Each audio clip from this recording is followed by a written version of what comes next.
morning everyone.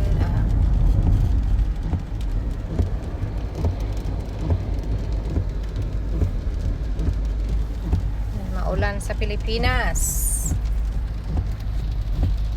First day ng gym namin ni Daddy. Let's see kung kakayanin namin ng everyday ganito. Ang layo ng ng gym. For how many minutes to drive from our house? Right. This joint, 40 fucking minutes, 45? 40 minutes.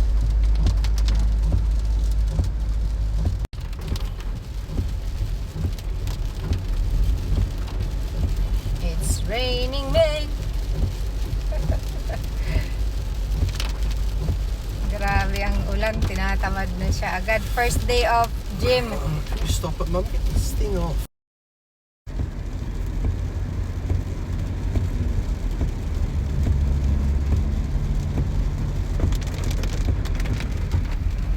Imagine this is our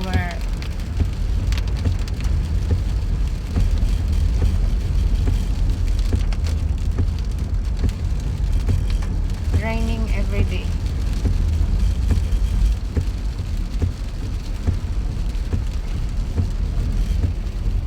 Let's see kung hanggang kailan namin kakayanin yung everyday driving like this just to go to the gym.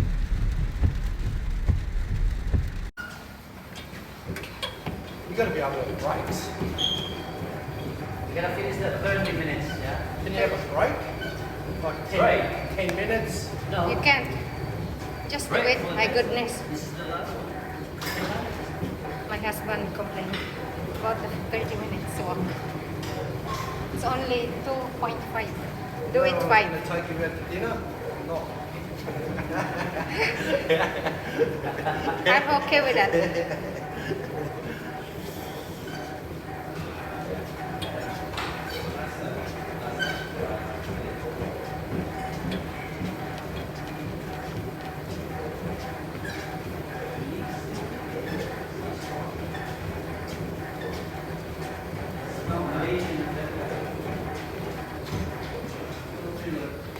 Okay, I'll try it first before I continue.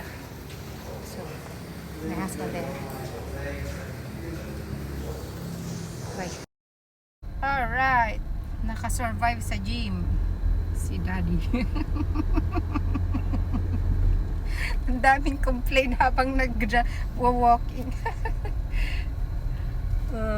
Ako nga warm up pa lang yun Gusto ko nga mas intense Pero after gym kami nagpaplano na namang dumaan sa kakain. O sige, pagbigyan natin siya.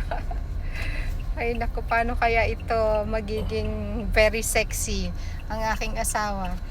Very sexy. Oh, stop it. We Please. need to remove this. Grumpy na siya. Napagod. Inaantok. Kain muna kami ng taco sa favorite naming welcome to FRA. Eat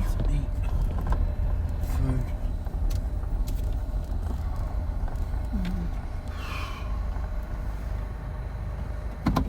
Kakain tayo sa FRA. Sama ko kayo dito sa FRA. Parang kami na naman ang first customer. Tapos na kami mag-lunch. On the way back home. Gusto ko yung view ng mountain yan. So, papakita ko sa inyo ang Zambales view.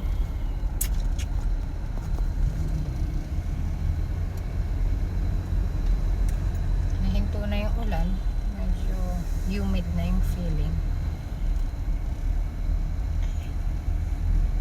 This is San Antonio, no? That San Antonio, Zambales. Alright, nandito na tayo sa bahay. At napakain ko na rin yung mga anak ko ng lunch. Pero hindi na ako nagluto kasi alanganin na yung oras. So, ang ginawa ko ay umorder na lang ako ng Jollibee. Hindi na ubos ni Sofia.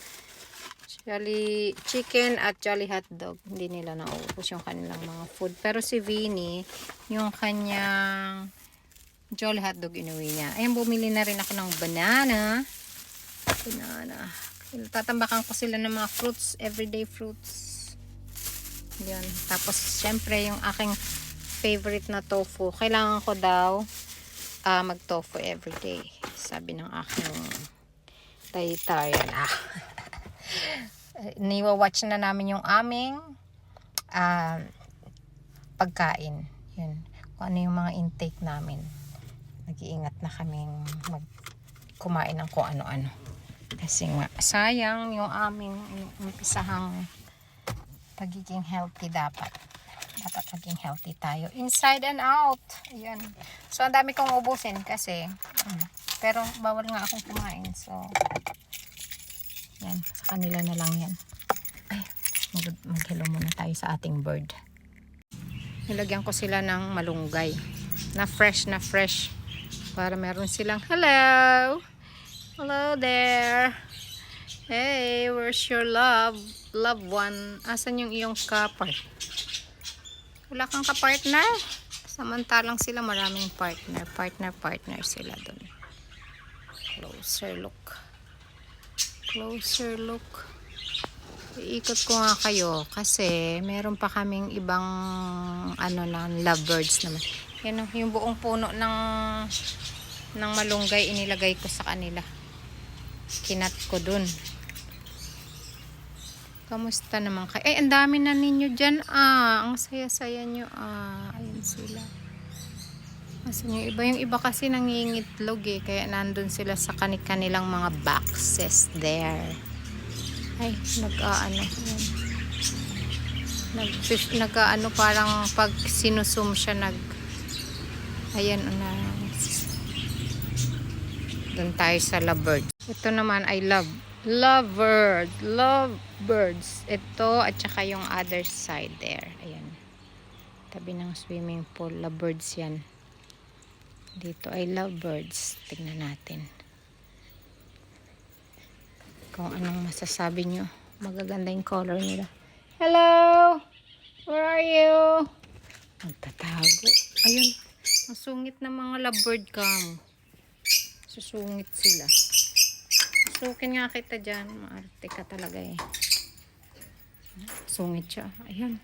4 sila. Nag-uusap. Ayan. Dito ay 4. Mag-aasawa yan sila. Storbo daw ako. Susungit. Doon tayo sa kabilang cage. Si Georgia laging tulog. Georgia! Lagi na lang tulog siya. Pero pag nangitlog siya, sobrang dami. Dito naman tayo sa kabila. Sa kabilang cage. Ayun ang mga lovebirds na naiistorbo sila. Mas okay yung mga parikit. Yung lovebirds ang susungit. Ay, ang ganda niya. Asan kay asawa niya? Tit. Ay, nasa loob ng box. Ganda ng color niya, blue. Siguro mag-aano na ng baby yung kanyang kapartner sa mga boxes. Kasi siya lang yung nasa labas. Yung mga iba nasa loob ng box. Yan. Naglilimlim. Ayun, limlim. Alright, that's all for today's video. Bukas ulit. Nasa kalahating araw pa lang. Marami pa tayong magagawa hanggang hapon. Pero papahinga muna ako kasi nga napagod ako. Napagod ang lola nyo.